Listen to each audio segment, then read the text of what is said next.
Hello, welcome everyone. Great to see you this evening. Thank you for making time to spend with us. My name's Michael Anderson. I'm co-director of the Create Centre with Robin Ewing, and Robin is going to do a land acknowledgement this evening. Hello, everyone. It's my great privilege to acknowledge and pay respect to our First Nations Australians, our oldest storytellers, our first storytellers, and to acknowledge that the arts and story are at the centre of their doing, knowing, being, and becoming. Also want to acknowledge that the land, their countries were never ceded, always was, always will be Aboriginal land. I'm joining from a Wiradjuri country. The University of Sydney is on Gadigal land. You might like to tell us in the chat where you're joining from. And now, Michael, back to you. Thanks, Robin. Look, it's so exciting to have you all here tonight. Thanks for joining us. Tonight's really special for me. Wherever I go in the world, when Erika Piazzoli walks through the room, my day is always better. She is she's a wonderful colleague, and she's done such great work in Australia and Ireland and so many other places, and really has emerged as a really impressive scholar doing really great work. And we're so pleased that Erika could be with us tonight. Erika is an associate professor in arts education in the School of Education, Trinity College Dublin, and she's the director of the Arts Education Research Group. She's practiced dance, Buto, active voice training, Linkladder, and music cello for more than 15 years, combining her arts experience with an academic background in drama. She has a fierce intelligence and an unbounded curiosity, and I'm looking so much forward to hearing what she has for us tonight. So over to you, Erika. Thank you, Michael, for your very kind words, and thank you, Robin, and thank you so much for the invitation. I'm really excited as well as you because I really respect the Create Center. So thank you very much. Look, welcome and thank you for making time in the evening if you're joining from Australia, or early in the morning if you're joining from Ireland or Europe. And I can see some of us are joining from all over the world. Thank you for making the time for listening to this talk. I hope it will be somewhat inspiring, and I'm very curious to hear your thoughts of everything I'm going to share with you. So let's get started, and let's treat this start as a little bit of a mindfulness exercise. So as I was telling to my colleagues before, lately when I share screen on Zoom, it requires an extra step. So we'll all do this together. And that extra step will require us to breathe. Okay, so everybody into position, cello chair, breathe. And we share once. And it worked. Can you see my screen? Miracles, yes. It never works. It usually always takes a little bit of time. So this is a challenge now. The sharing has worked, but we still have to do the breathing. Because usually the screen goes black, it freezes, breathe, stop, and then share again. Okay, so everybody breathing in. And pause, wiggle your toes, unlock your knees, and breathe out. And I suppose have a look around you, and we are not in the same room, but then suddenly our gaze is going to find the screen. And the screen has lots of text and colors, it's a busy screen, but then in a little bit of a corner there, we've got some little faces, and that's us, and that's our connection with each other. So let's keep that. Let's remember that. And again, breathing in and breathing out. And while we may be from different parts of the world, what unites us today is an interest for the arts, for creativity, for drama, and particularly today, how to best serve our students who may have experienced traumatic events and are all keen to get engaged in drama work. But how to best do that in an ethical way? I don't have any answers. I'm just going to share some of the experiences that I've had. So let's kick off with a bit of very quick methodology intro. I'm going to tell you about a project that is grounded in arts-based research. So I'll use this word quite a bit, and just so that we all agree and understand what I mean by it, it's a qualitative approach to methodology that employs the arts, draws on affective sensory experience and aesthetic ways of knowing and responding to the world. So Elliot Eisner is the late Elliot Eisner is the guy that the founder that should be acknowledged first with his student Barone, and then Patricia Levy with his various publications, the last one of which has just come out, the Handbook of Arts-Based Research, are some of the scholars in this field. So I think rather than doing a big spiel on ABR, we'll just, as we go through them, maybe I may reconnect to ABR. So just to say that ABR is a foundation, methodological foundation through which I'll be speaking. There's so many readings on ABR, and I'm currently teaching a master's module on it. We're in assessment week. But I suppose if I could bring it down to one statement, it would be that it's based on an aesthetic way of knowing. It can be systematic, it has to be reflexive, it has to be ethical, but we don't need to forget about the aesthetics, and we'll see that through the presentation today, because sometimes there are some things that we can't quite explain yet, and they'll make sense later, but they're nevertheless worthwhile exploring. And just on that, a breath, because I think in order to tap into the aesthetic, what we need to do is to be open to, Michael mentioned curiosity, openness, curiosity, basically overcoming our fear of the other, whatever the other is, in terms of all the different labels that the other may be associated with. And the first, I suppose the first part is to acknowledge that, you know, there may be some discomfort, some productive discomfort or fear in relation to something. Now, here's the catch. I'm walking into a space, and yes, I've got this curiosity, this openness, I'm ready to go.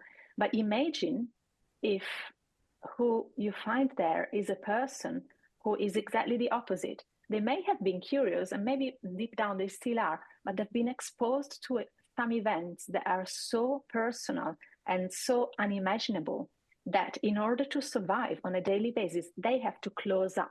They have to be defensive. They're wrapped up in their own bubble of protection, and they need that. They need to be withdrawn. They have a right to all of those things, but they are the opposite of what you need to be creative. So how can we, as arts facilitators, drama facilitators, applied theater practitioners, how can we work with that? How can we work, improvise with someone who is in a defensive mode because of their survival mechanism is telling them to stay put in the survival mode? So this is what we're going to explore. And I found the RISE manifesto incredibly inspiring when we started this research, because it provided some of the groundwork, ethical groundwork, for what we were going to do. I've been going on and on about the RISE manifesto. Sorry if you've heard this before, but I just do think that it's so important to remind ourselves of these 10 points. So 10 things you need to consider if you're an artist, not of the refugee and asylum seeker community, looking to work with, asylum seeker community, looking to work with our community. So this was written by Dr. Tanya Kanyas, who is currently in Canada and will soon be leaving Canada to go to New Zealand. And she, at the time, 10 years ago, was the director of RISE. And RISE is based in Melbourne. You may already know all about it. It's the Refugee Survivors and Ex-Detainees Center. Now, they, at the time, Tanya is a good friend of mine. She was saying, look, we got so many queries from people saying, hey, can I get 10 refugees for a shoot tomorrow? And they were just writing and writing, look, we don't think this is ethical to approach it like that. They just got to a point where they just thought, let's just draft up a manifesto of our ethos so that we can share it with others. When I saw that, it was probably about 7 years ago, I was so delighted. So I've been sharing this with students, colleagues, with anyone before doing any project. So the way this is going to work, for a bit of a voice break, I'll read point 1, and then some of my colleagues are going to help out, a little bit of help from my friends to read the other points. And we'll just read through it. So number 1, process, not product. We are not a resource to feed into your next artistic project. You may be talented at your particular craft, but do not assume that this automatically translates to an ethical, responsible, and self-determining process. Understand community cultural development methodology, but also understand that it is not a foolproof methodology.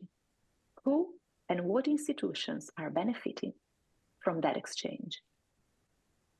Critically interrogate your intention.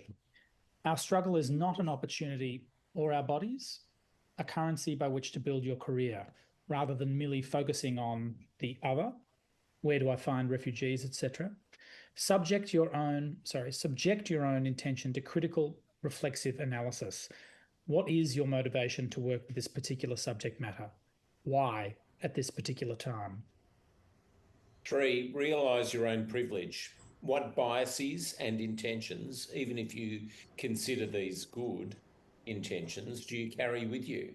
What social positionality and power do you bring to this space? Know how much space you take up. Know when to step back. 4, participation is not always progressive or empowering. Your project may have elements of participation, but know how this can just as easily be limiting, tokenistic, and condescending. Your demands on our community, sharing our stories, may be just as easily disempowering. What frameworks have you already imposed on participation? What power dynamics are you reinforcing with such a framework? What relationships are you creating, e.g. the informant versus the expert, the enunciated versus the enunciator? Presentation versus representation. Know the difference. 6, it is not a safe space just because you say it is. This requires long-term grassroots work, solidarity, and commitment. 7, do not expect us to be grateful. We are not your next interesting arts project. Our community are not sitting, waiting for our struggle to be acknowledged by your individual consciousness, nor highlighted through your art practice. 8, do not reduce us to an issue. We are whole humans with various experiences, knowledge, and skills. We can speak on many things. Do not reduce us to one narrative. 9, do your research. Know the solidarity work already being done. Know the nuanced differences between organisations and projects. Just because we may work with the same community doesn't mean we work in the same way. 10, art is not neutral. Our community has been politicised, and any artwork done with us, by us, is inherently political. If you wish to build within our community, know that your artistic practice cannot be neutral. Thank you. And again, acknowledging that this comes from Rise and it was written by Tanya Kanyas. Oh, actually, you may know because she used to live in Melbourne up to 2 years ago. Then she moved to Dublin for a little while, then then Canada, and now is coming back, but to New Zealand. I'm afraid Professor Peter O'Connor snatched her from Melbourne. So when I first read this manifesto, I was so struck by it that we decided to construct a little project around this. So I conducted a literature review of the field, and we're talking about 6 years ago. And I contacted about a dozen experienced drama and arts facilitators that had been working with refugees and migrants for at least 5 years or longer. And I asked them for an interview. And I interviewed these practitioners from all around the world around the manifesto, and in particular around point 6. And the questions I asked were, first, can you define what you mean by practice? What is your practice? Do you think that practice is always empowering, or can it also be disempowering? And we're talking about arts practice, drama practice with refugees and migrants.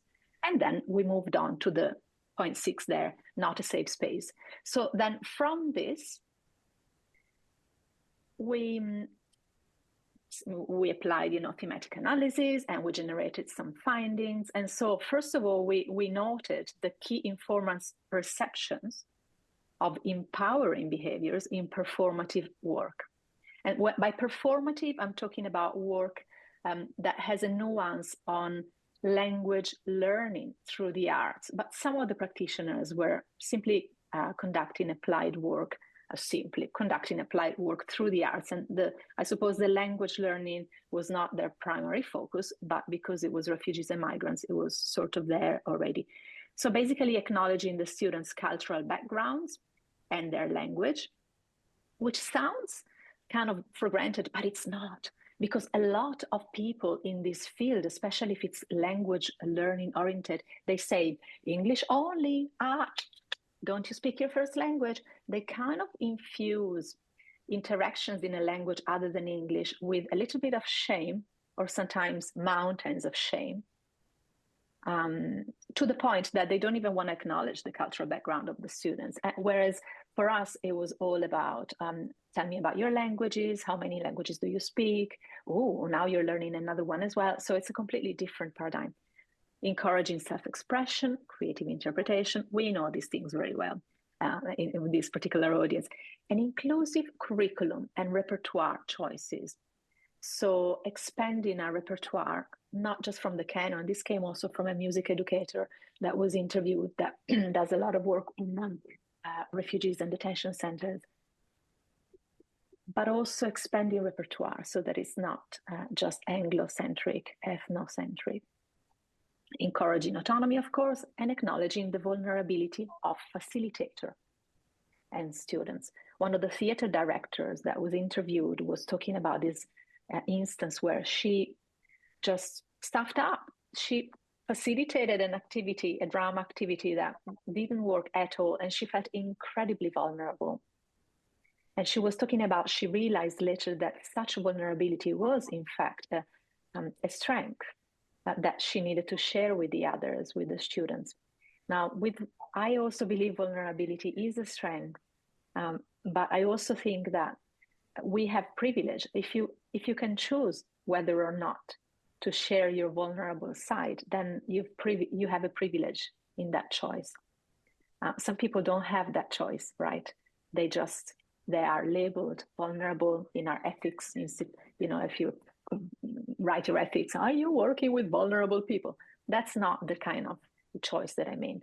But facilitator acknowledging their own vulnerability helps the students to also realize that their being vulnerable can also be a strength, because ultimately as human beings, we're born into this world, we can, barely just stand there, and then sooner or later, we're going to move on. So we're very vulnerable indeed. Now, the key informant's perceptions of disempowering behaviors, that's interesting. So the first one that came out from the findings was the facilitator's personal agenda to rescue people, also known as the white knight syndrome. And this came from a facilitator who is also a registered psychologist and has worked with unaccompanied minors for, I don't know, more than 30 years. And she saw that over and over and pointed out, and many others as well hinted at this, but not through those terms. So interesting to think about your own needs there. Adopting a babysitting attitude to adults, hegemonic approach to the English language, ethnocentric curriculum or repertoire choices. And this, let's remember this for later, because it was key into our choice of a particular myth for a process drama, a Persian legend that encompasses everything else that we've done in the project. Poor management, group management choices, a didactic teaching style, nothing under the sun there, and stereotyping as well. So if you're interested to find out more, this is an old paper released 2021. I referred to this paper with my colleagues as pre-Sorgente study because it informed everything that then happened. It was just before the Sorgente study, and you've got the QR code there. And in the paper, we take every other point in the manifesto and explain it a little bit more. I suppose from that small inquiry, what we got is a couple of points. An ethical obligation to avoid narratives of victimhood, and Alison Jeffers there was instrumental in that. We also acknowledge with Michael Balfour and colleagues that storytelling can empower or disempower.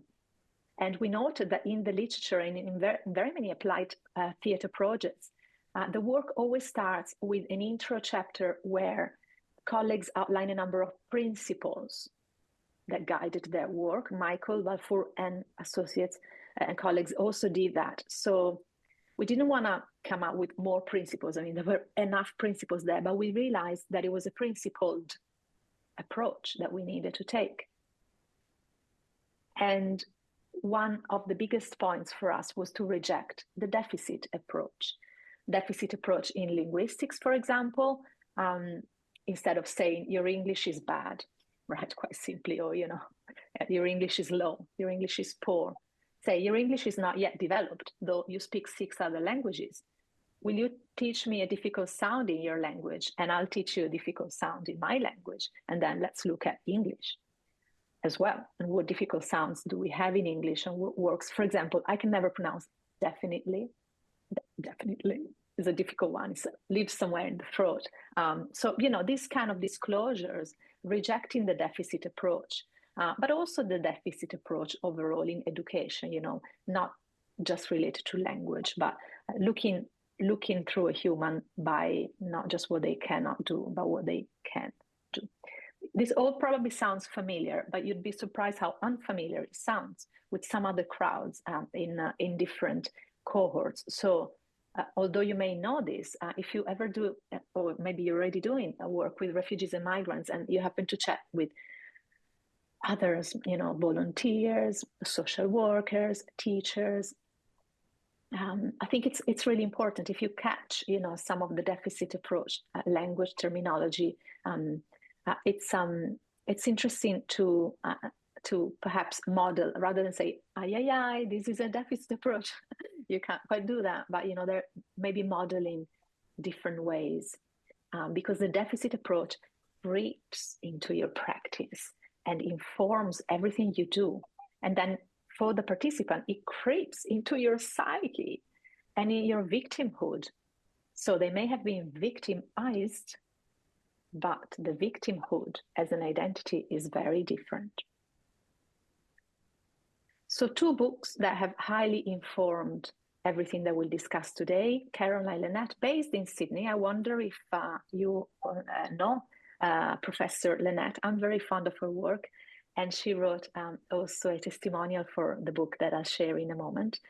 She is a key scholar in the field of arts-based methods in refugee research. And I had the honor of meeting her once. And then, of course, ethics, applied theatre ethics by Kristen Sadeghiekta and Monica Prendergast is amazing. It's amazing, and they talk about ethics using this metaphor of the red thread, and they talk about the 3 red threads. threads of ethics. So service, presence, and care. And I'll say that again: service, presence, and care. I often think about those in the classroom, and I think it's so important to share them with us, with our students, with colleagues. So service to the community, presence in everything we do, and co-presence, and care, and ethics of care. The final construct I'm going to share before launching into the project is this wonderful paper by Hunter, Safe Space in Performance. So we looked at safe spaces a lot and tried to understand what it is, because I have to be honest, when people say that they create a safe space, I get a little bit frustrated. Like, I really strongly think you can't say that you can't say, guys, this is a safe space.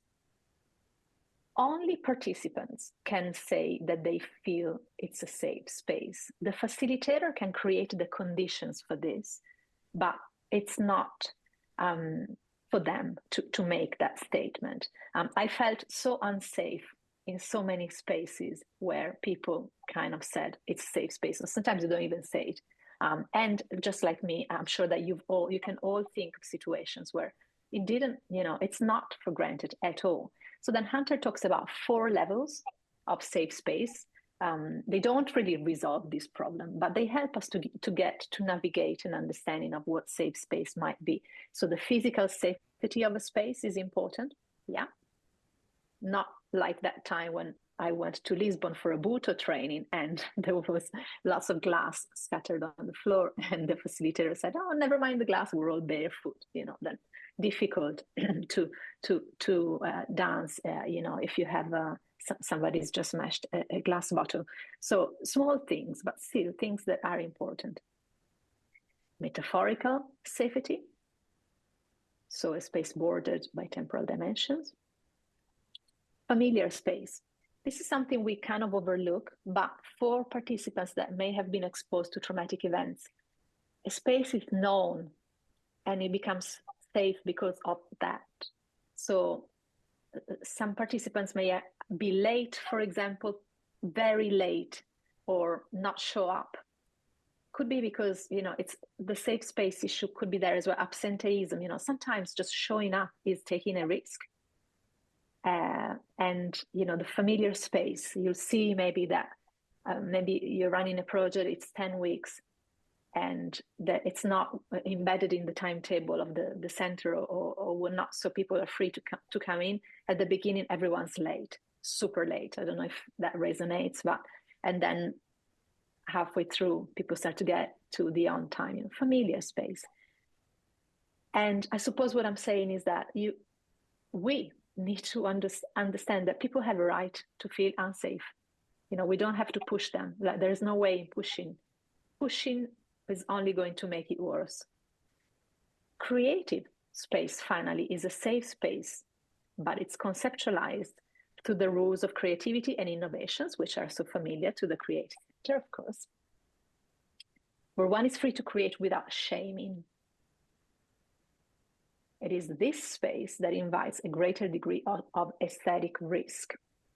So Hunter talks about the dynamic tension between known safe processes and unknown risky outcomes. So risks, we're not talking about personal risks, we're talking about aesthetic risks. And I think that we need to point this out because the word risk is so charged and we interpret it differently. But ultimately, if we just say risk, people will think personal risk, but we mean aesthetic risk, creative risk, exciting risks. So the ethical imagination is a construct that came out of this mini inquiry, let's call it the pre-Sorgente, right? So at the end of this study, after interviewing the 12 informants and coming out with the findings I just shared, we realized that the nexus of this and the heart of this was in relation to the ethical imagination, which is a concept that is not new. It was brought up by Brian Edmiston, who was in turn quoting Dorothy Heathcote, and most recently Chris oh my God, what's Chris's last name? Hutton, yeah? Chris from Sydney, Hutton, yeah? Yes, thank you. Chris Hutton has written a chapter about it. And in fact, the first time I heard about this concept was when Chris came over to Trinity and she was talking about her project with the ethical imagination. Then after she spoke, I was like, oh my God, Chris, tell me more about this. And she said, oh, go and check out Dorothy Heathcote work on this and Edmiston. So she sparked something. I think it must have been a few years ago. But anyway, so that became our research question for Sorgente. So thank you very much. I don't think she's connected, or maybe she may be. Thank you, Chris, if you're here. So what is the ethical imagination? By now you would have read the text because the brain goes there. So an ethical responsibility and commitment to build and maintain relationships between students and teachers in an atmosphere of care. And you got a couple of different constructs. So engaging yet safe, demanding yet fair, challenging yet respectful. So we wondered, how can we nurture, foster an ethical imagination in practitioners working with refugees and migrants in such a way that still fosters creative aesthetic risks, but doesn't tap into personal risks and is never pushing towards the victimhood narratives of victimhood. So I'm going to tell you a little bit about this project, which is now finished. We got funding in 2019, and it was launched. The report, the yellow report that you see there with the QR code, was launched in 23. The book on the right-hand side came out in 24, so last year. Unfortunately, the book is not open access, but if you're interested, send me an email and I'm happy to provide a copy of the book, because it's the price. It's not so accessible, and as an author, I'm not quite making a cent from it. So I'm very happy to share any copy informally, as long as this is not put on the Routledge site. Otherwise, I'll go to jail. So please don't do that. So yeah, the Sorgente study has now finished, and at the moment we are in the process of writing an ethics application for the new iteration of this project. So I suppose we're looking back, and at the same time we are taking these findings to go forward. So let's have a look at it. Funded by the Irish Research Council, and what else should I say? Yep, City of Dublin, yes, for refugees and migrants. Youth Reach were the three partners, as well as the University of Padova and Razzismo Stop.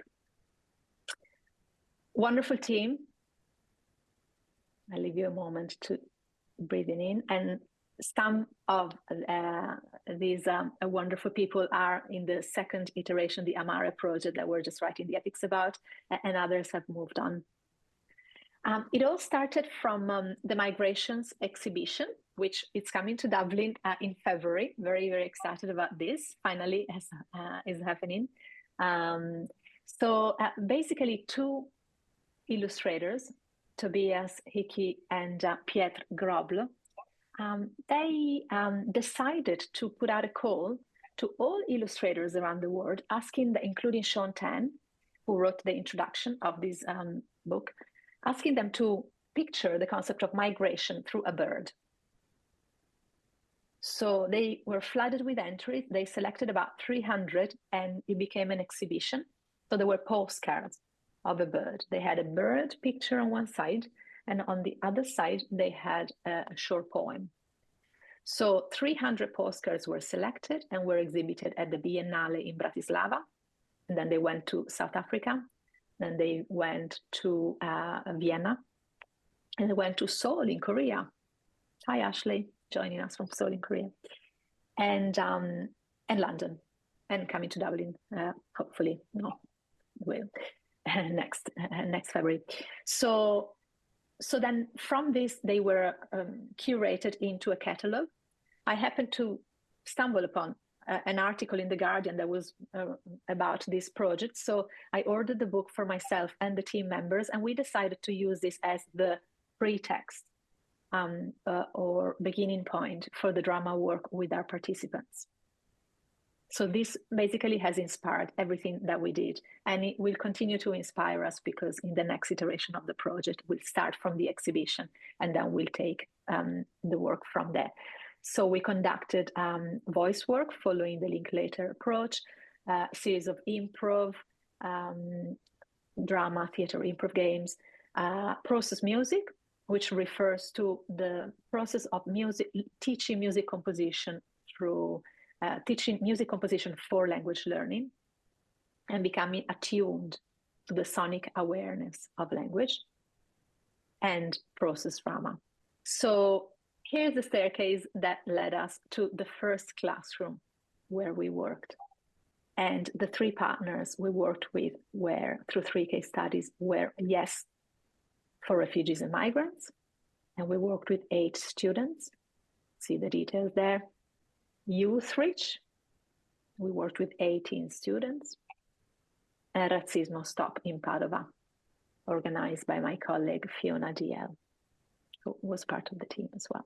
So Yes for Refugees and Migrants is an organization that looks after newly arrived refugees, many of whom are unaccompanied minors between usually 17 and 19, and it prepares them to go into mainstream schooling. So it's a bridging program. It can take anything between 2 months to 2 years, according to the student, to move on from there. And they teach all subjects, English, and as well as every other subject that then the students will have to engage with in the Irish education system. Youth Reach, on the other hand, looks at young people, so youth, who for several reasons have dropped out of school. So early school leavers is the label. Early school leavers and unemployed youth that decide to get back into training. Today, we'll just talk about the first 2. So our research questions: how can embodied research methods be used effectively in arts-based educational research in the context of the study? How does motivation to belong relate to language learning?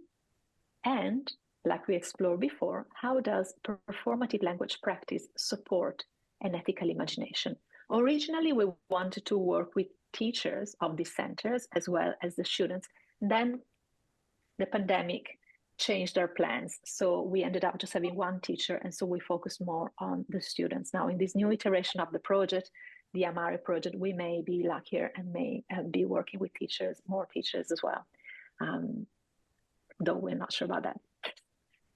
So the themes, Michael, when I presented at IDERI in Warwick, we finished here, right? We didn't have any research themes. We were just looking at the questions. So you'll be pleased to know that there has been some development. So yeah, through arts-based research analysis as well as thematic analysis, we generated 9 themes, 3 per research question. And you may notice that I'm quite symmetrical with the presentation of things, maybe because I'm a Libra, who knows? But anyway, 3 per question. So research question 1 generated 3 themes.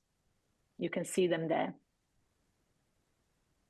And the rest of the presentation will explore them in more details. Research question 2 generated 3 themes. And similarly, the 3rd research question generated another 3 themes.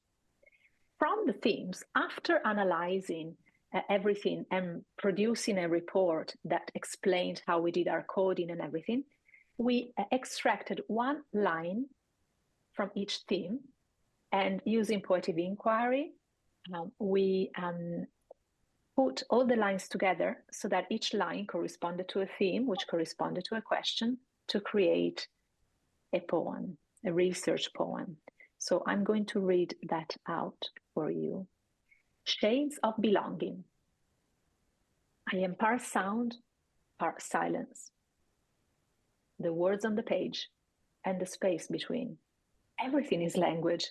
Head, heart, hands, heart. I fly and flow. Wherever you go becomes a part of you.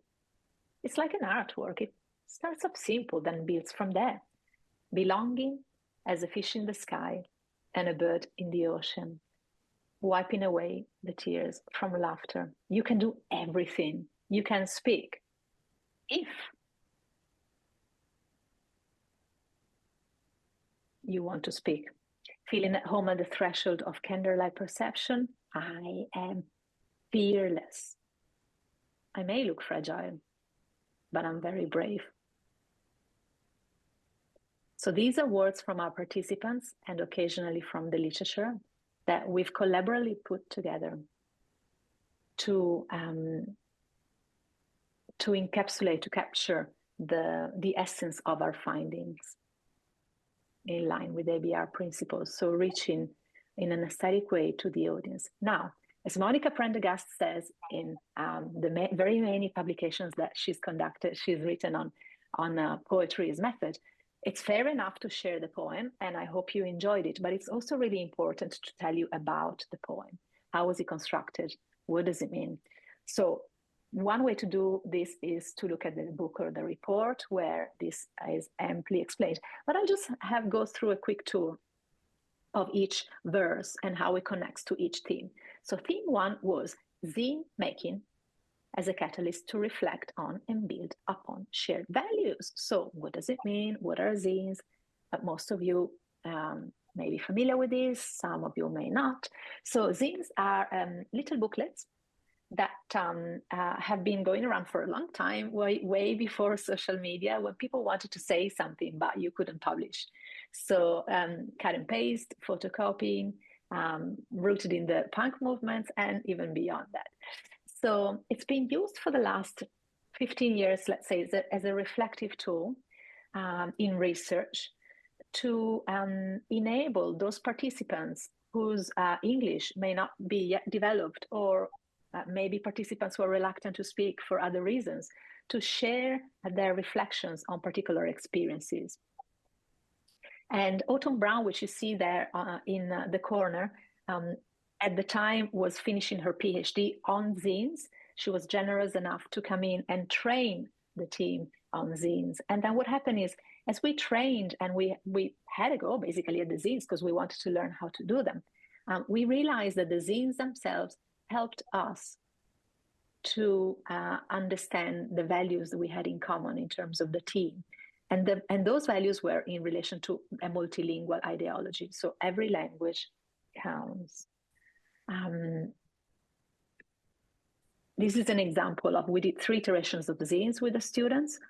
And for example, after conducting some drama work, we asked the students, what do you wish other students knew about learning English? So these are very often based on a provocation or prompt per page. So 4 prompts in total for 8 pages. And you see there some of the answers. So one of them, I would say, you can do everything. You can speak if you want to speak, and you recognize that from later. Also note the question itself. What do you wish other students knew about learning English? So looking back at a deficit approach and reversing that, these students may have studied English for a couple of months or maybe a year, but we're positioning them as the experts, thinking about other potential students that have not had the privilege of learning English for a couple of months. And we also translated these prompts in many other languages. So one of the students wrote, I was like part sound and silent, to the question, what was it like to learn English through music? So that became the first verse in the poem, part sound, part silence. The words on the page and the space between is a quote by Likona, who is an academic that writes on zines, and she talks about the space between the pages as an important one. The second theme, which generated the second verse of the poem, is in relation to language portraits and how they became, for the students, multilingual activators. So here is what a language portrait looks like. It's a simple silhouette diagram, which you ask participants to take as in, it's a diagram of you, your body, and you ask participants to think about the languages they speak and where would they locate them in the body and what color. So, it requires a double metaphorical analysis on behalf of participants, like language as color, what? Language as body, what?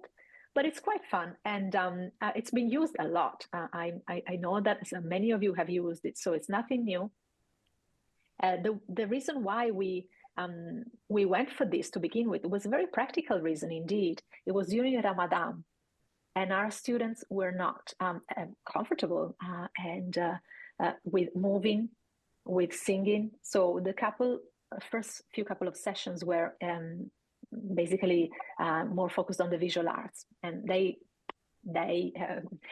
did a little bit of drama work that was based on improvising a story, for example, so sitting down but then reflecting on it through the scenes, and these ones here.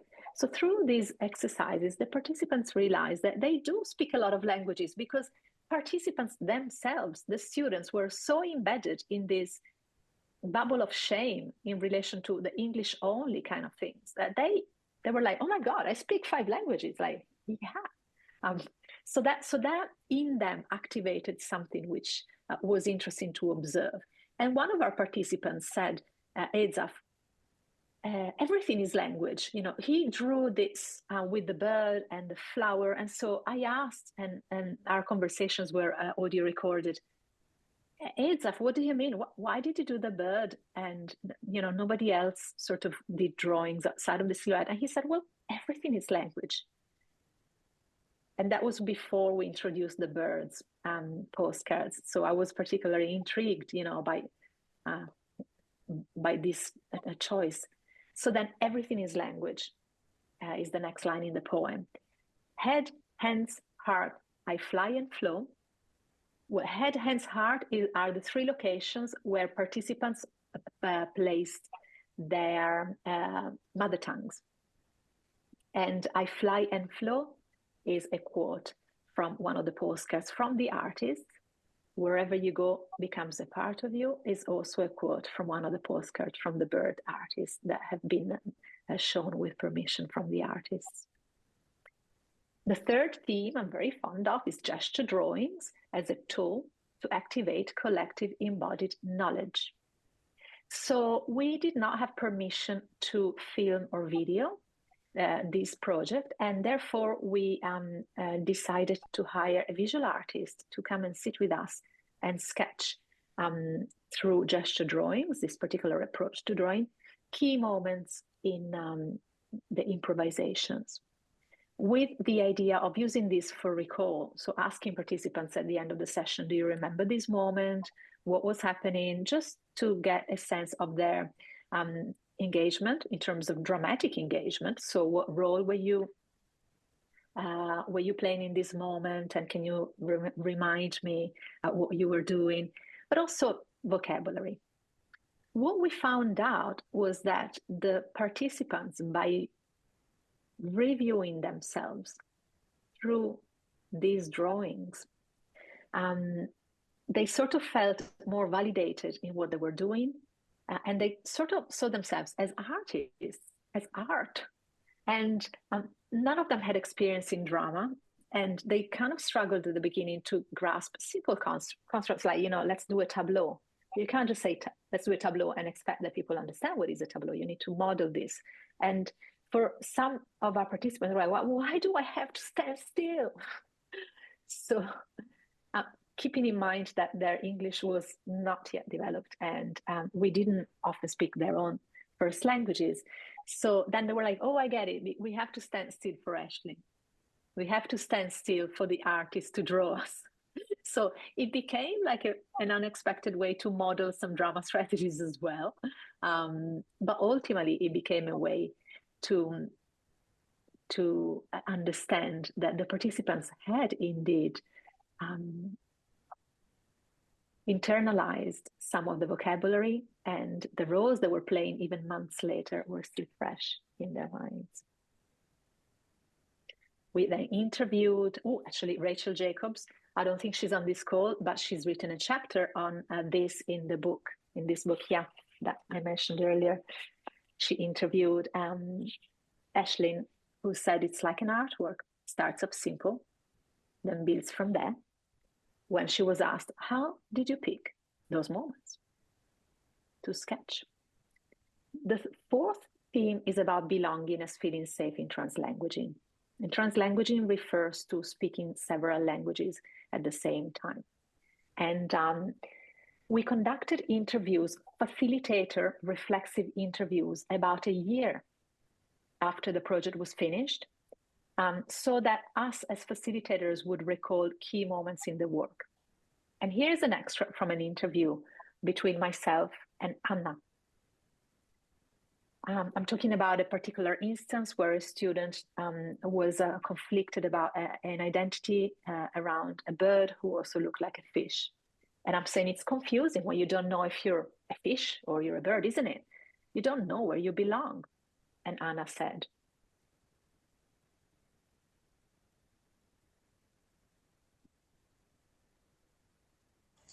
I forgot to unmute, rookie mistake. It's also the thing about being a migrant. When you go back, you're the one who moved away. When you're abroad, you're the foreigner.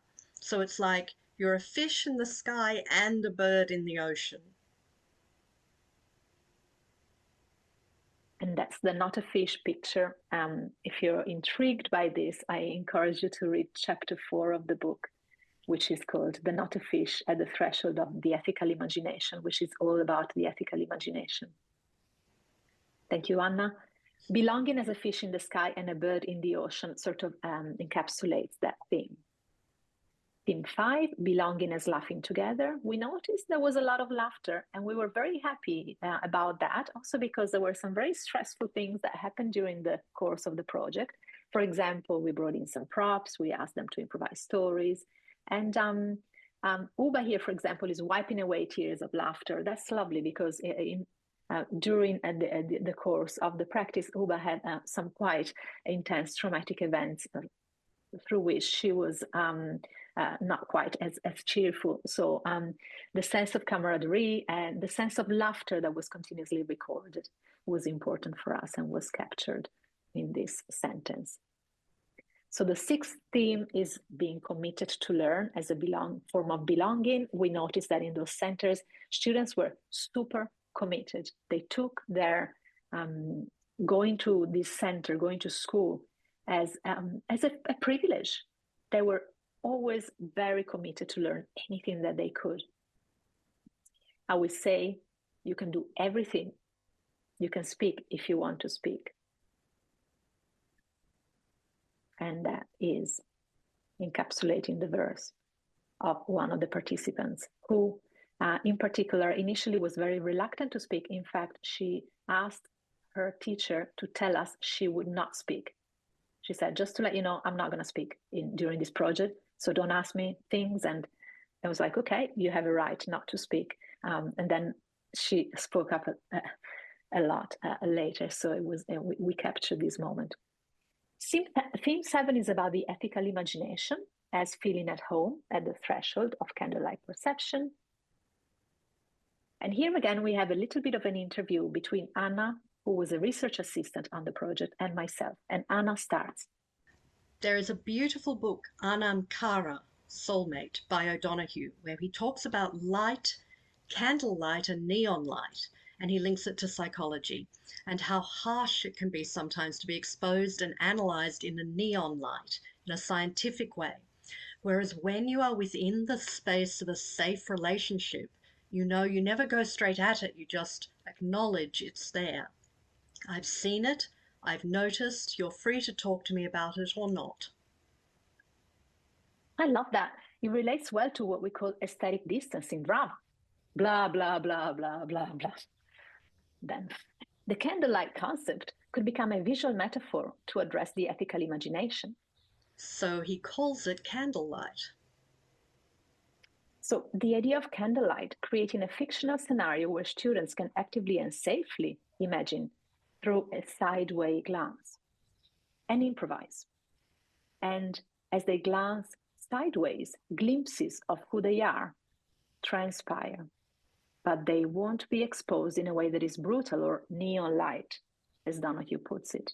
This is ideal light to befriend the darkness. It gently opens up caverns in the darkness and prompts imagination into activity. The candle allows the darkness to keep its secrets. There is shadow and colour with every candle flame. Candlelight perception is the most respectful and appropriate form of light with which to approach the inner world. It does not force out tormented transparency upon the mystery. Glimpse is sufficient. Candlelight perception is at home at the threshold. Hence, feeling at home at the threshold of candlelight perception became our theme and the verse of the poem. Which brings us to theme 8, the ethical imagination as trauma-informed performative language practice. So the trauma-informed is important, first of all, to define what we mean by trauma.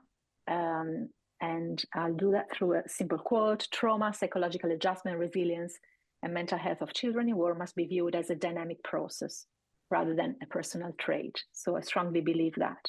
So a process rather than a trait.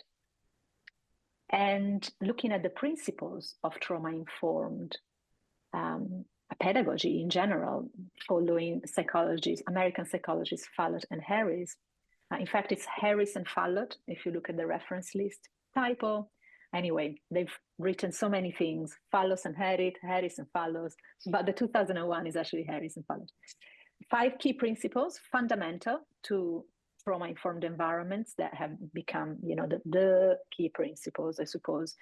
Some of the key principles that are referenced all the time: ensuring safety, establishing trustworthiness, maximizing choice, collaboration, empowerment.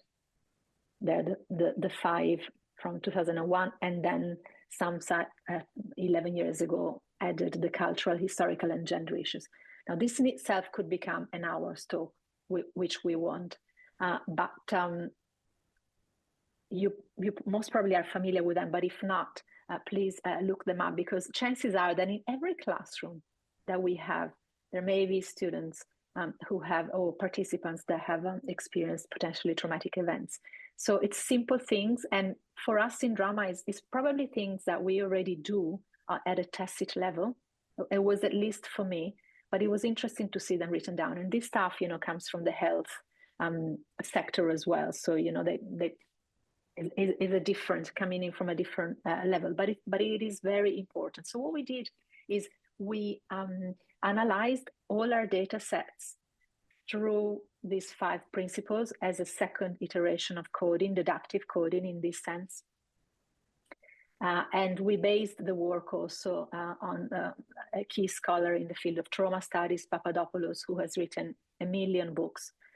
This is, one from, I think, 21 or 22, involuntary dislocation. And in that, he quotes a little extract from Dina Nayeri, author of The Ungrateful Refugee, who says, in Involuntary Dislocation, this book by Papadopoulos, Nayeri reports the experience of her mother, who, after being forced to exile, reported that the experience made her mother feel fearless. If home is gone, why feel smaller losses? Papadopoulos offers this example to illustrate his etymological analysis of the word trauma. And Papadopoulos, basically, his main point over and over is that trauma is not only loss, but also a renewal and strength. And he uses the etymology of the word trauma, which means rubbing in, but also rubbing off. So this became of itself a theme for us, and the key through which we analyzed our students' experiences. And the sentence there is, I'm fearless.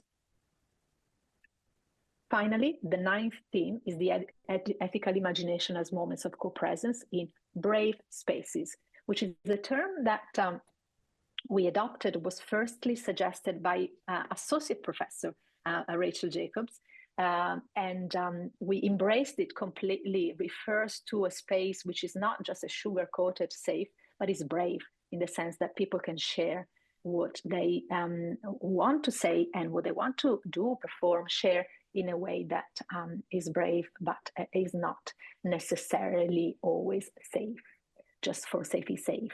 And the co-presence there was important for us. So not just presence of the facilitator, but a co-presence with the students. One of the students in the second case study was the only female in a group of 18 male students who, talking about her birth, said, "I may look fragile, but I'm very brave." And I'll leave you to read the description there. It was a very poignant moment which encapsulated the last verse. And I'll leave you to read the verse again.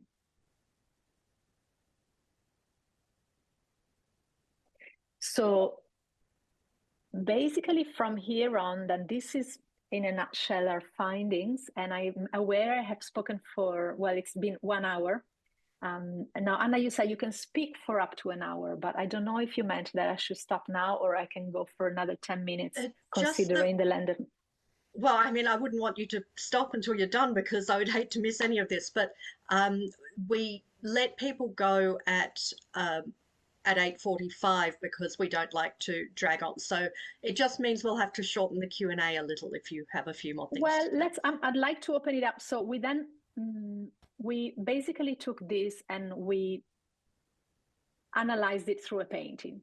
Would people like to hear about this, or would people like to engage in a Q&A? I'm very flexible, and let's just see what people want to do in the room. Maybe you can put it in the chat, or we can ask the organizers to make that call, whatever you feel. If you feel that, you know, it's been already a lot. Okay, so Anna wants to see the painting. Let's see what else. Jodie wants to hear about it too. Right. Let's keep going, Erika. Me too, Lindsay. Yes, going. Right. Okay, let's do it. Okay, so ABR is created in different moments, and we also looked at ABR for analysis based on the idea of the aesthetic way of knowing. Basically, the second case study was located in a space, and in order to get to that space, we had to walk past an art gallery. And there was an exhibition being advertised at that time of these paintings here. You see the ones with the dots that sort of, you know, were the wallpaper for the PowerPoint itself. So basically what happened is that I picked up one of these postcards and on the last day, just a souvenir, I suppose, memorabilia from the project, and I stapled it on my folder. And for about 18 months, the analysis took about 18 months. I was looking at this poster going, oh yeah, that's, you know, the Sorgente folder. Kind of became merged with the Sorgente project, to a point that we thought, well, maybe, you know, there's a bit more. Like, we started to think about facilitators and participants and the zigzag rather than circular process of feeling safe and then, oh, no, defensive. You know, something happened and the students were not feeling so safe because something external had happened, like the day when a student had an epileptic fit due to stress in relationship to being away from her family. So it was like always a zigzag sort of process. So we started to look at this painting as in a diagrammatic form. And originally we integrated it in a very cosmetic way by using it as a background to the first iteration of the theme in the data. So see that your arts-based methods and then the 9 themes and the 3 questions. So then I contacted the artist, John Fitzsimmons, and I said, do we have permission for this? He said, yeah. What's the title of the painting? The title of the painting is Coding. So Coding was the title, and I'm thinking, wow, you know, we've been coding for 18 months and the Coding is the title. Let's explore this a little bit more. So we did. So what we did, in line with the principle of visual arts as methods in ABR, we basically looked at an art critic describing this painting. And I believe there is a volunteer art critic ready to go to read it out. No problem. Time and Space is an exhibition of new paintings by John Fitzsimmons. The works in this exhibition use the infinite possibilities of colour, line and shape to explore the endlessness and expansiveness of time. At the heart of this exhibition, Fitzsimmons presents a new series of paintings formed using quadrilateral motifs. Each painting presents four-sided shapes side by side, each softly modified through form and colour, the tilt of a line from left to right, the deepening of a hue. These works are generated within a series of set rules devised by the artist. The ends of each quadrilateral can be either perpendicular or slope left or right, but even when working within this fixed set of parameters, the number of possible paintings this format could generate grows exponentially when adding variable factors such as colour. Devised in electric colour palettes, the works vary from rhythmic and modular to pulsating with a newfound sense of dynamism. The paint itself is applied in thin layers, minimising the artist's hand and creating a smoother, more hard-edged spirit. That said, a newfound depth has been created. Thank you. So we used these elements, the elements of the form, to as a key through which we analyzed the themes that we just discussed. For example, what happened there? For example, nothing, because I can't see anything. Maybe it's a good time to stop. For example, you could have a look at the report where we take each of the elements of the visual arts, the description that we just read, and we revisited each theme through it.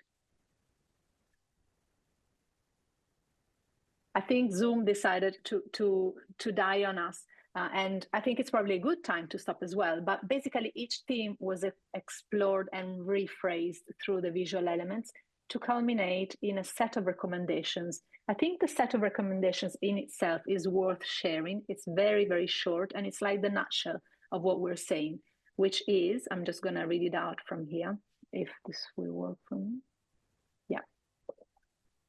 Which is this, and most of this will sound very familiar to you, which is reassuring, but may not be so familiar to other facilitators that come from different fields. So challenging by choice, by which participants are free to choose which activities to engage in, modeling vulnerability, reassuring our participants they can participate free of judgment, allowing time to build trust and rapport,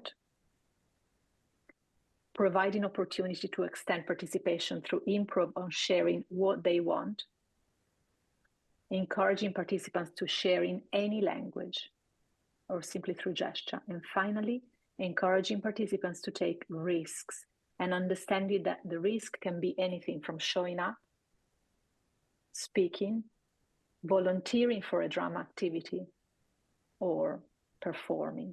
So risks on a spectrum of different activities. So listen, thank you very much for bearing with me for all this time. Let's open up for 5 minutes of Q&A, and I'll stop speaking now. Hey everyone, just feel free to unmute and ask a question if you have one. Okay, we've got Jody, go for it. Erika, sorry if you said this because I did have to step out for a quick moment, but how long did the Sorgente project go for all up? Yeah, thank you, Jody. I didn't. So the first case study went from April to June, and it was a weekly commitment. The second one was an intensive. It was 16 hours, but they were condensed in a week. And the third one was a couple of months. So all that, we tried to aim for 15 to 20 hours of practice.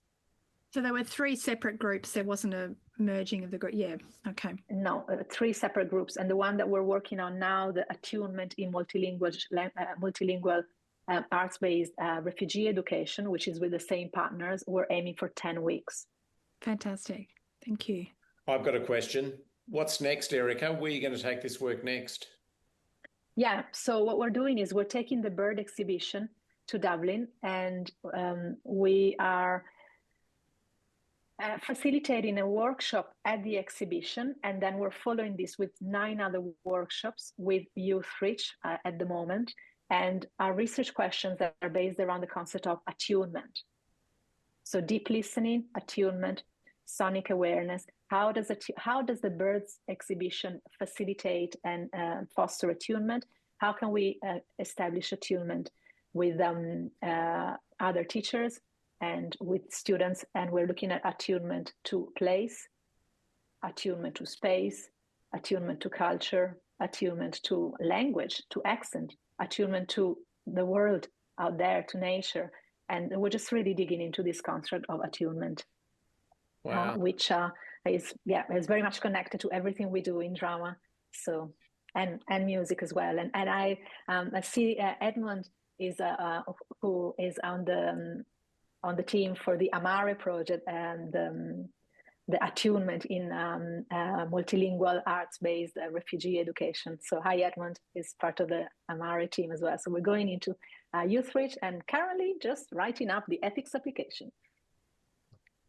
Excellent. Jody wants to know, can we access a book of the paintings? Migrations, you mean? Mm. It's Google it. It's like $6 or something. So it's called Migrations, Open Hearts, Open Borders, and it's published by Otter Books.